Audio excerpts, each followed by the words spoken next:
Shalom, Solution Talk Show kembali hadir pada hari ini pada segmen Curhatan Anonim episode ke-34. Curhatan anonim adalah curhatan dari seorang ibu atau seorang istri yang tidak bisa kami sebutkan namanya, tetapi pada pagi hari ini kami mencoba untuk mencarikan atau mendiskusikan bagaimana jalan keluar yang dihadapi. Karena pada segmen hari ini adalah segmen yang banyak dialami oleh rumah tangga, yaitu masalah tentang KDRT. Pada pagi hari ini saya ditemani oleh dua narasumber saya. Saya persilakan untuk ibu sebelah saya untuk memperkenalkan diri. Shalom, saya Widiawati. Saya seorang ibu rumah tangga dengan 3 anak dan saya adalah seorang konselor yang sedang belajar untuk saya boleh menjadi berkat dan banyak keluarga yang dipulihkan. Oke, seorang konselor berarti ibu kompeten di bidang ini. Amin. Ya, oke. Ibu Ayu bisa tolong memperkenalkan diri? Sama, saya bersyukur bisa bergabung di Solution Talk Show pada saat ini. Nama saya Gusti Ayu Okamahadewi. Saya seorang ibu rumah tangga, juga bekerja sebagai dosen di STTII Bali. Saya punya anak 2 dan punya 2 cucu. Saya mengucap syukur untuk kasih Tuhan sehingga tetap bisa melayani Tuhan di tengah-tengah situasi yang ada seperti hari ini. Oke, pas berarti pagi hari ini ada seorang konselor, ada ibu pendeta juga. Bagaimana kita mencarikan jalan keluar untuk permasalahan yang akan saya bacakan ya Bu. Oke, ini permasalahan dikirim oleh seorang ibu. Suratnya begini. Shalom Bu Pendeta. Tahun ini di bulan Mei kami memasuki 10 tahun usia pernikahan. Usia yang panjang itu. Kebanyakan keluarga lain sudah memasuki usia yang semakin stabil. Berbeda dengan yang kami hadapi. Sejak awal menikah, saya sudah menghadapi kenyataan bahwa saya menikah dengan suami yang temperamental. Sebenarnya sejak pacaran sudah ada tanda-tanda seperti itu. Dia gampang marah. Saya berpikir mungkin dalam pernikahan ini dia akan berubah. Ternyata harapan saya jauh dari kenyataan. Setiap kami menemui permasalahan dalam rumah tangga, kami selalu disertai dengan kekerasan baik itu secara verbal maupun secara fisik. Tidak terhitung berapa kali tamparan, tendangan, tinju dilayangkan kepada saya.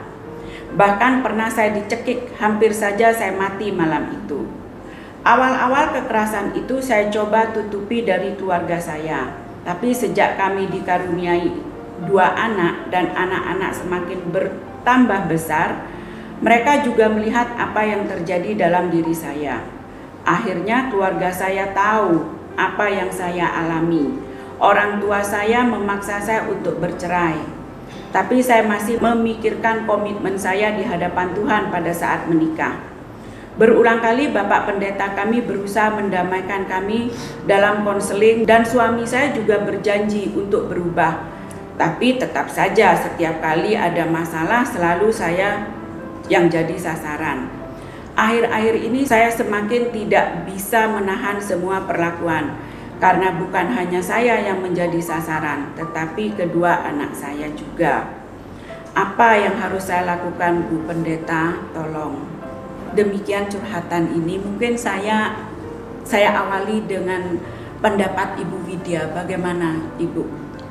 Baik, saya akan berusaha untuk menjawab bahwa untuk di dalam sebuah pernikahan yang memang diawali dengan tahu bahwa calon suami adalah seorang temperamental, itu dia harus membayar sebuah harga yang harus dia lewati ya dalam masa-masa pernikahannya.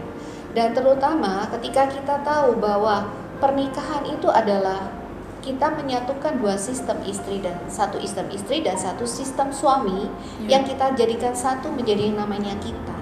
Tapi seringkali di dalam sebuah pernikahan itu hanya ego yang sedang berjalan.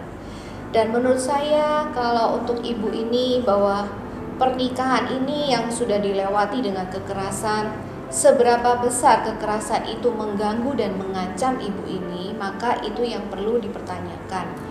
Kemudian kalau memang itu mengganggu, itu memang harus ada usaha untuk berbicara secara serius kepada suami untuk bagaimana mencari akar dan memahami akar permasalahan dari suami itu sampai dia memukul atau mencekik. Karena seorang suami yang baik sebenarnya tidak melakukan itu. Namun kita tidak tahu apa yang terjadi di masa lalu dari suami itu sehingga dia melakukan satu hal yang membuat emosinya meledak-ledak. Ibaratnya sebuah balon. Emosi yang di masa lalu, kita meniup sebuah balon ya.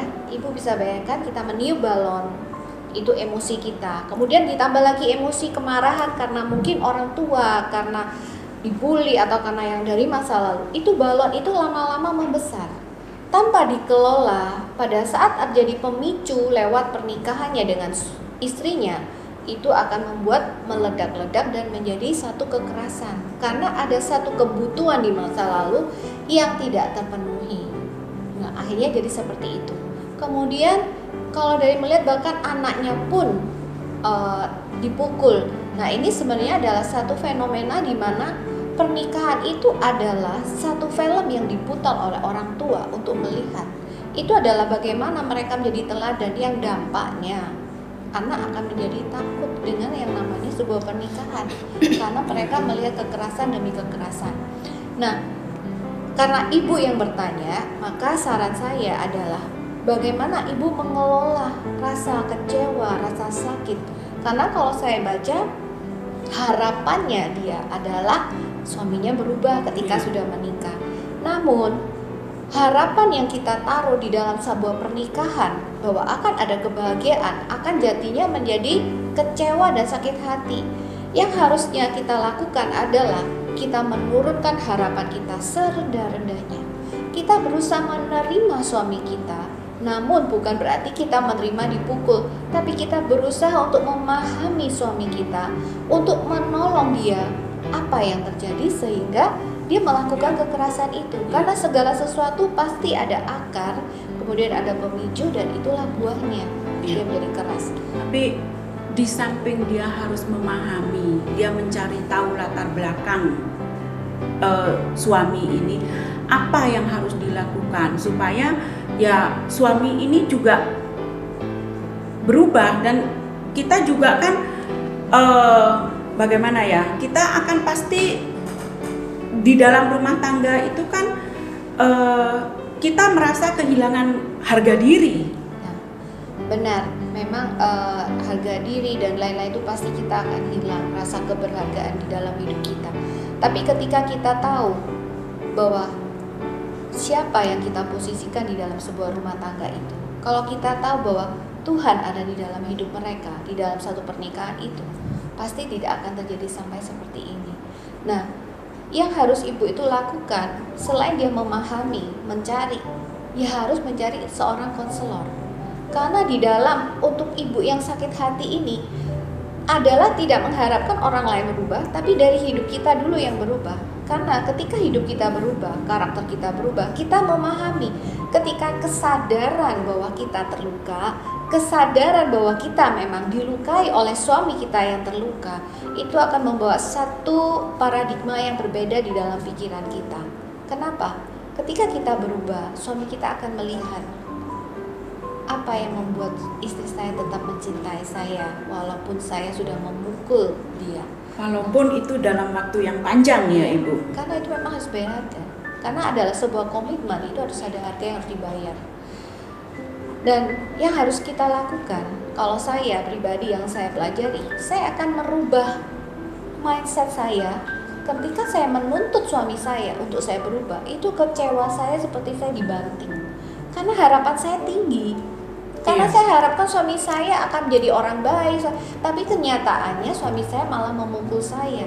Nah, tapi kalau saya melihat dari bawah pendeta konseling dan ingin berubah, sebenarnya ada keinginan untuk memperbaiki, tapi itu adalah di bawah alam sadar suami yang ingin berubah, tapi tidak tahu harus bagaimana. Karena itu sebenarnya ada kaitannya dengan inner child, dengan masa lalu suaminya, sehingga dia tidak berdaya. Saya harus baik, saya pengen berubah tapi saya nggak berdaya. Nah, alangkah baiknya kalau kita sebagai istri memahami diri kita dulu, Karena setiap kita juga punya luka. Dan jangan lupa bahwa kita menikah dengan pasangan yang tidak sempurna. Kita pun juga tidak sempurna, pasti ada luka. Tapi bagaimana kita mengelola, mengakui perasaan-perasaan itu. Bukan karena saya anak Tuhan, saya nggak boleh nangis, saya nggak boleh sedih. Itu akan semakin kita merepress. Perasaan itu bukan untuk dipendam, tapi perasaan itu untuk diakui. Nah, bagaimana kita sebagai istri untuk menolong suami? Mungkin dia juga punya luka sehingga dia melakukan seperti itu, kekerasan. Kita mencari akar di masa lalunya, kita memahami, sehingga akhirnya paradigma kita bukan menuntut, tapi kita menerima dia, menolong, menjadi istri yang menolong, menjadi istri yang mendampingi suami, menghadapi bersama-sama. Sepanjang pengalaman Ibu, itu bagaimana seorang istri harus bersikap? Karena bagi saya, kekerasan dalam rumah tangga kalau sampai memukul itu sebisa mungkin ya jangan lama-lama kita berproses dalam hal ini, bisa babak belur nanti kita, kan begitu Bu? Nah, kalau sekarang kita tahu kenapa dia harus memukul, itu karena di dalam suatu proses konseling kita harus berhadapan dan kita harus menggali, Bu. Kalau hanya sebatas cerita, saya tidak tahu kenapa dia dipukul, pemicu dari permasalahan itu apa. Atau dia juga menuntut pada istrinya untuk ingin sempurna atau seperti apa. Itu yang kita tidak tahu apa yang ada di dalam pikiran suaminya. Dan sedangkan istri tidak memahami. Makanya kalau biasanya yang saya lakukan dalam proses konseling, kita akan menulis suami istri kelebihan dari mereka masing-masing itu apa, kemudian kekurangan kita apa. Ketika kita memahami kekurangan kita tidak akan menuntut. Kita bersyukur, kita memaknai dalam setiap peristiwa itu betapa baiknya Tuhan. Saya percaya kenapa kekerasan itu sampai 10 tahun, karena akan tidak diketahui. Ya, oke. Sekarang Ibu Ayu, bagaimana menurut pandangan gereja jika dalam rumah tangga itu terjadi KDRT? Ya, kalau menurut saya itu setiap rumah tangga pasti ada ya riak-riaknya begitu. Tapi kalau sudah sampai 10 tahun dalam keadaan seperti itu terus-menerus, itu berarti memang tidak tertangani dengan baik. Nah, kalau saya sendiri, kalau saya yang jadi gembalanya, saya nggak hanya mendengar mereka ngomong di depan meja begini, saya datangi rumahnya. Saya akan lihat bagaimana keadaan mereka di rumah itu, bagaimana situasi mereka, bagaimana pekerjaan suami, bagaimana istri. Karena kalau kita tahu kondisi mereka yang real, itu nggak harus sampai 10 tahun. Ini kan kalau di-sharingkan ini kan udah 10 tahun dalam kondisi seperti itu. Dan harus ada pendampingan memang. Misalnya untuk pria ya, dari pria sendiri. Saya sendiri seorang ibu rumah tangga. Kalau saya dibilang KDRT sih saya tidak sampai, maksudnya pukul-pukulan itu enggak. Cuma saya punya sisi yang lain dari urusan KDRT itu. Tapi kalau soal KDRT sampai pukul-pukulan itu, saya sendiri kalau saya mengkonseling orang, saya akan langsung mengatakan kamu mau jadi sansak, nggak bisa. Jadi maksudnya ada kesepakatan kalau bercerai memang nggak boleh, itu pasti nggak boleh. Tapi tinggal pisah, itu saya nggak izinkan.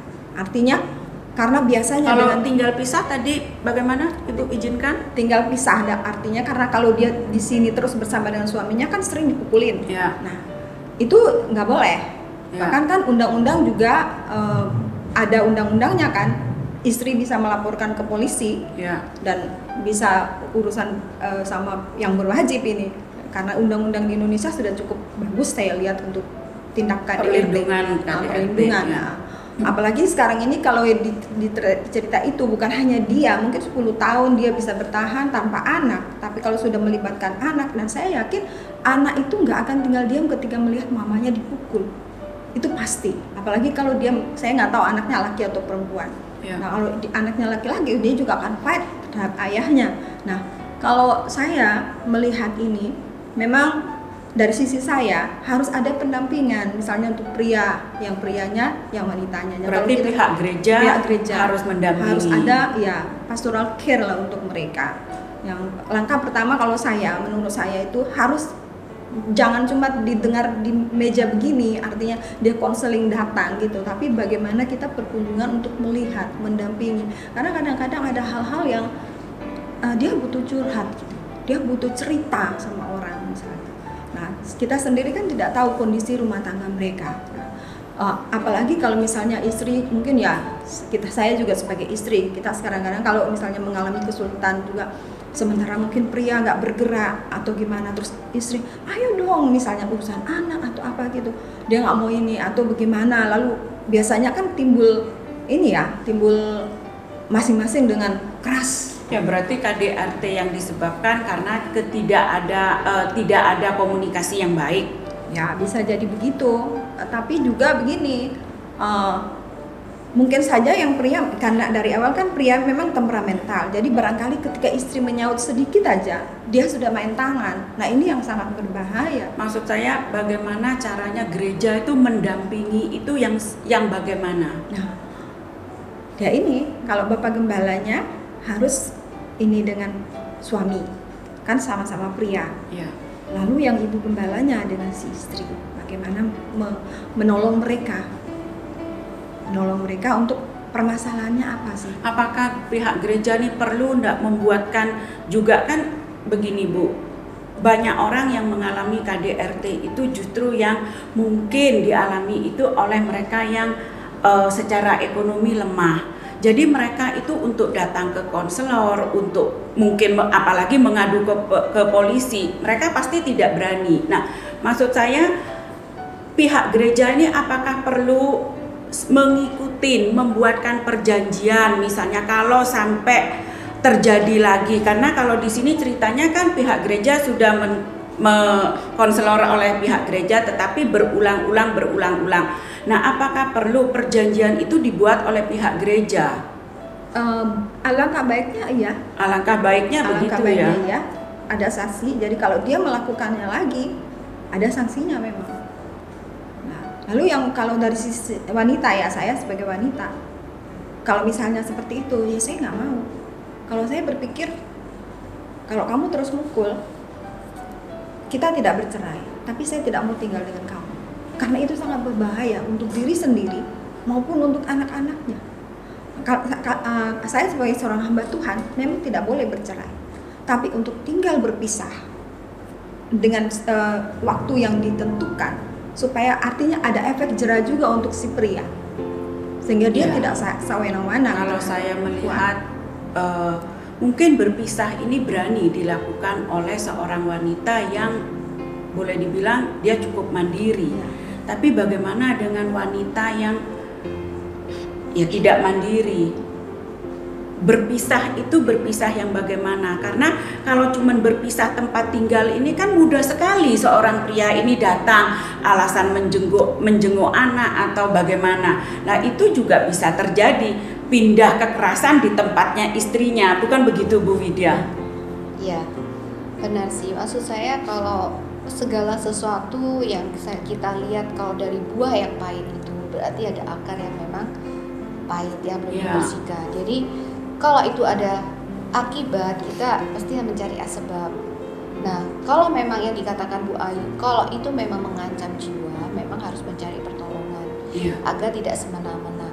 Tapi kalau saya melihat dari kasus tadi bahwa bahkan dia mau konseling dengan pendeta dan dia ingin berubah, berarti ada kesadaran untuk berubah tapi tidak tahu bagaimana caranya.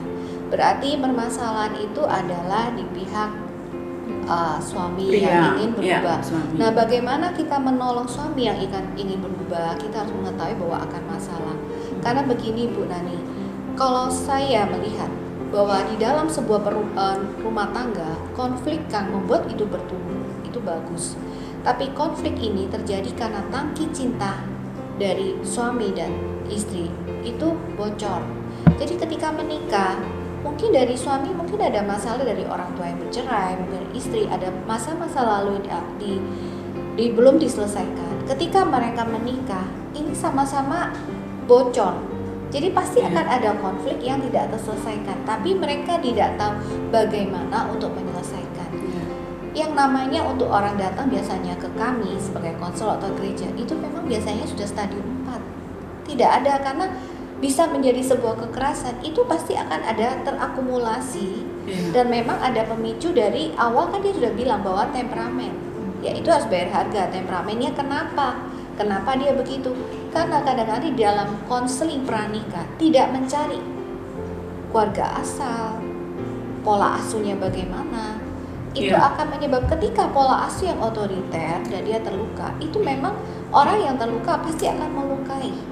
Nah, kalau menurut saya, ibu yang mempunyai masalah ini, di dalam Tuhan kita selalu ada harapan, ya. Ya. Tapi kita mau berjalan bersama-sama Tuhan, kita akan mencari bagaimana yang Tuhan mau di dalam hidup kita. Lewat hidup kita dulu yang kita harus berubah, baik itu secara karakter, pola pikir, segala sesuatunya untuk kita memahami orang lain dan memahami diri kita, sehingga kita boleh menjadi teladan untuk anak-anak. Anak-anak pun kan pasti terluka, tapi kita harus satu-satu yang mana menjadi prioritas yang akan kita selesaikan.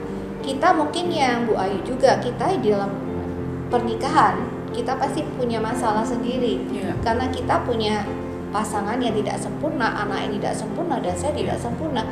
Yang menurut saya bahwa kita akan berproses seumur hidup di dalam pernikahan. Tidak ada yang namanya linear terus membaik, tapi pasti ada on off. Tapi kita tahu bagaimana cara dan solusi kita merespon itu. Berarti sifat temperamental KDRT dalam rumah tangga itu kebanyakan mereka sudah membawa masa lalunya ke Betul. dalam rumah tangga yang baru. Ya, Nah, sekarang saya bertanya sama Bu Ayu. Bu Ayu, bagaimana pihak gereja itu pada waktu konseling pranikah, apa yang sebaiknya diketahui oleh gereja untuk mencegah banyaknya KDRT seperti ini? Itu sulit juga ya, setiap gereja beda soalnya. Kalau konseling pranikahnya itu, kalau memang seperti tadi Bu Widya sarankan kita untuk tahu keluarga asal, Bebet bobot itu, apakah itu? maaf Bu, kalau itu adalah antar pasangan, bukan gereja. Gereja hanya memfasilitasi, hanya memberikan dasar-dasar pokok. Tapi kalau di dalam sebuah pernikahan, itu saya yang harus tahu bagaimana Nah, itu mungkin adalah menurut saya itu pasangan. begini, KDRT ini mungkin ada yang pasangan ini membawa masa lalunya yang tidak selesai ke dalam pernikahan, atau KDRT ini bisa muncul karena sesudah di dalam pernikahan. Misalnya si suami itu kan, suami pasti menjadi kepala rumah tangga, tetapi di dalam perjalanan rumah tangganya istri ini lebih dominan. Nah, sehingga menyebabkan KDRT. Nah, apakah itu pihak gereja mempersiapkan, dalam arti kita bisa tanya, ini komitnya setelah berumah tangga tetap bekerja, bagaimana kalau pendapatan istrinya lebih besar atau fungsi kepala rumah tangga ini berubah? itu sih kalau menurut saya di konseling awal itu gampang, tapi ketika sudah jalan, Betul. ketika sudah jalan dia lupa semua yang dia di konseling itu. Iya. Pasti karena kan ketika mereka menghadapi situasi yang sulit itu jadi berubah. Nah, cuman itu lagi bagaimana karakter orang ini, lalu bukan hanya karakter lagi, tapi bagaimana kelahiran barunya dia, memahami firman Tuhannya bagaimana. Sebab kalaupun ya katakanlah orang ini kasar sekali ya, maksudnya itu ibu ini bilang dia punya suami yang sudah temperamen, tapi apakah orang ini orang yang lahir baru? Karena kalau dia orang yang lahir baru dan misalnya setia di gereja juga dapat makanan rohani yang baik, pertumbuhan, lalu ada pendampingan seperti yang saya katakan pastoral care ketika situasi itu yang ada. Saya sangat percaya kalau dia mengalami kelahiran baru, orang ini sekalipun dengan temperamen yang begitu, orang ini akan berubah. Karena saya punya banyak teman yang dulu tuh pemukul, pemabuk, segala macam. Tapi ketika dia mengalami kelahiran baru dalam hidupnya, dia berubah dan dia katakan, aduh saya mau jangankan mukul, nyubit aja saya ingat firman Tuhan. Nah ini untuk kita orang Kristen ya, jujur saya katakan, kalau pasangan itu takut akan Tuhan dan sudah mengalami kelahiran baru, dia pasti akan bisa berubah. Nah seperti ibu itu katakan, dia punya optimis tinggi untuk suaminya, tapi itu bayar harga. Saya sendiri pribadi bisa memahami yang dia katakan itu, karena saya juga punya hal seperti itu, tapi bukan KDRT yang dalam arti pukul, Bu. Tapi maksudnya saya menikah dengan suami yang rohani di bawah saya. Itu cukup. Saya seorang hamba Tuhan. Saya sudah sedikit agak berbagilah dengan ibu ini mungkin. Saya menikah itu suami saya hanya lulusan SMA. Lalu saya sudah S2 pada waktu itu. Nah, penundukan diri ini untuk menempatkan suami saya sebagai kepala itu kita dibutuhkan betul-betul takut akan Tuhan. Kalau enggak, coba ibu bayangkan, suami SMA loh, saya ini sudah S2. Ya, apakah tidak apakah bukan situasi seperti itu yang bisa menimbulkan KDRT? Bisa saja, tapi cuman suami saya kan orangnya tidak temperamental seperti suami ibu ini, tapi dia agak lebih diem, tapi pelampiasannya berbeda. Dia tidak memukul memang, tapi ada hal-hal yang kita rasakan, waduh kok kayak gitu ya. Nah, tapi kalau ibu ini itu sudah kasusnya pukul, itu sudah fisik, sudah berkaitan dengan fisik itu ini. Cuman kalau menurut saya ya, hari ini saya bersyukur saya melihat perubahan suami saya itu dia lebih beda gitu dari ketika kami menikah. Dia memahami firman Tuhan dan orangnya agak, pokoknya saya melihat perubahan. Jadi menurut saya sebagai seorang hamba Tuhan, kalau suami istri ini hidup takut akan Tuhan, berkanjang pada kebenaran firman Tuhan, dua-duanya itu akan akan bisa jalan bareng. Mungkin frekuensi mengumpulnya itu akan sedikit menurun. Bahkan lama-kelamaan ketika dia didampingi, orang ini didampingi oleh seorang mentor lah yang dapat menolong dia kalau dia curhat. Ya memang saya pernah dengar satu teman saya bilang begini ya, ini pria suami, dia bilang, Kak, saya itu harus punya orang yang saya bisa ajak curhat. Maksudnya kamu apa? Iya, karena kadang-kadang saya sebagai suami itu kalau saya dengan istri bisa tegang kami. Nah, itu sesuatu yang baik menurut saya. Mungkin kalau suami ini ada sesuatu hal yang dia kalau dia ngomong dengan istrinya malah menimbulkan emosi, coba dia ke seseorang, mungkin memang benar-benar dibutuhkan konselor itu. Iya, pendamping lah. Artinya pastoral care lah kalau kita dari gereja. Bu Widya, bagaimana sekarang itu kita membangkitkan rasa percaya diri atas korban KDRT? Percaya diri itu dibangun karena ada rasa keberhargaan yang diberikan oleh pasangan kita. Nah, sekarang kalau kita sudah dianggap tidak berharga ketika dipukul, makanya yang harus kita lakukan adalah memahami dulu.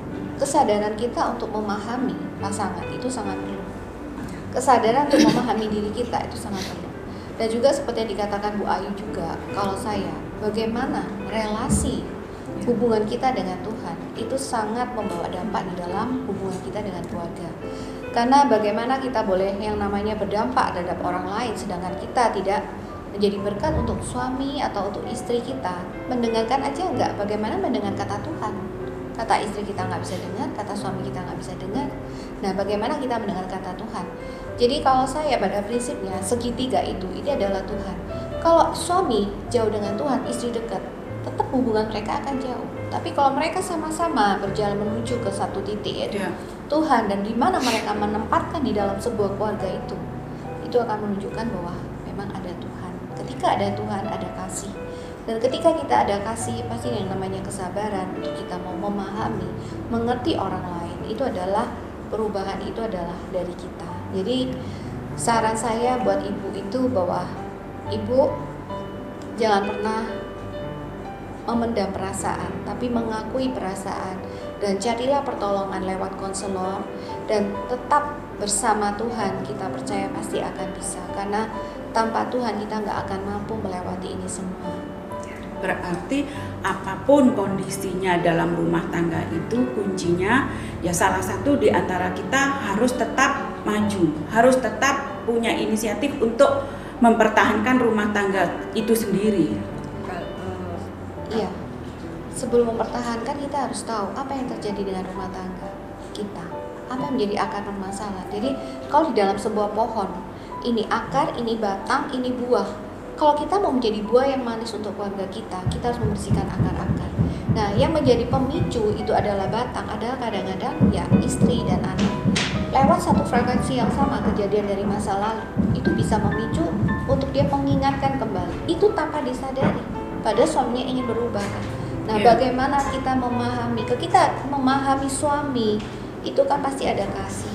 Tapi kalau kita menuntut ingin ego kita yang diturutin, ya nggak bisa bertahan. Bagaimana kita mau bertahan? Tapi maksud saya gini, kondisi seorang istri yang mengalami KDRT itu kan kita sudah juga pasti ada rasa kecewa yang amat sangat terhadap suami. Nah, rasa kecewa terhadap suami itu kita juga bisa loh kecewa terhadap Tuhan.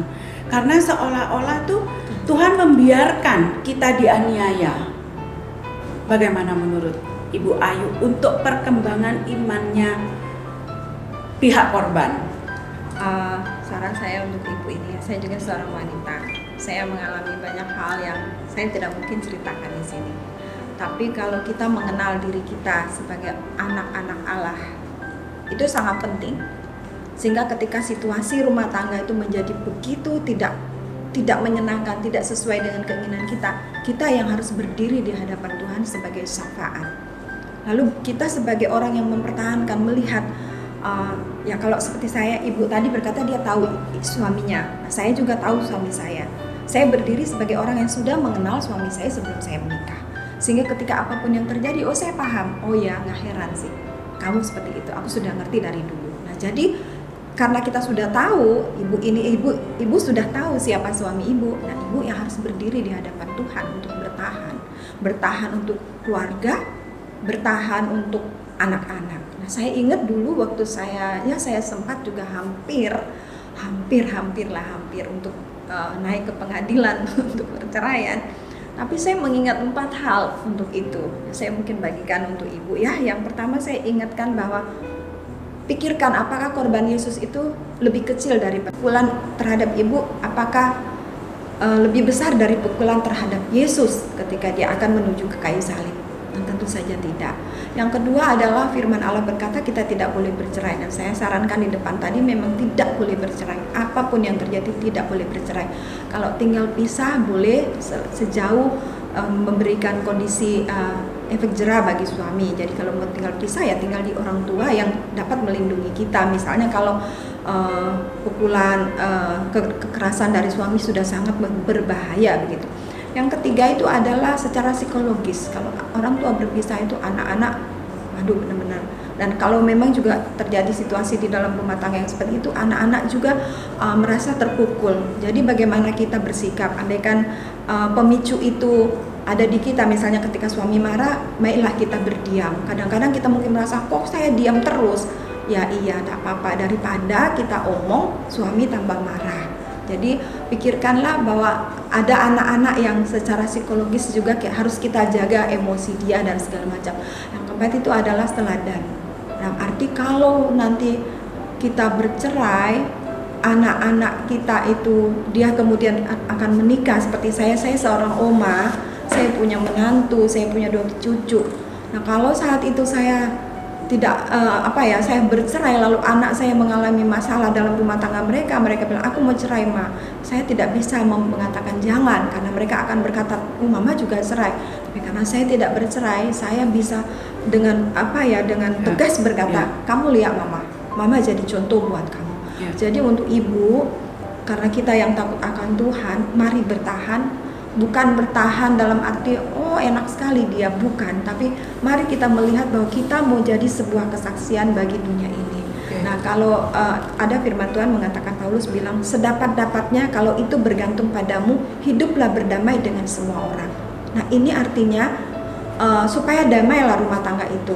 Kalau kita misalnya kita pemicunya, mari kita berubah. Tapi kalau misalnya suami pemicunya, mari kita berdoa untuk dia dan kita berdoa supaya ada orang yang akan mendampingi dia. Saya selalu berdoa dari dulu, Tuhan kirim orang-orang yang takut akan Tuhan berjalan dalam hidup suami saya.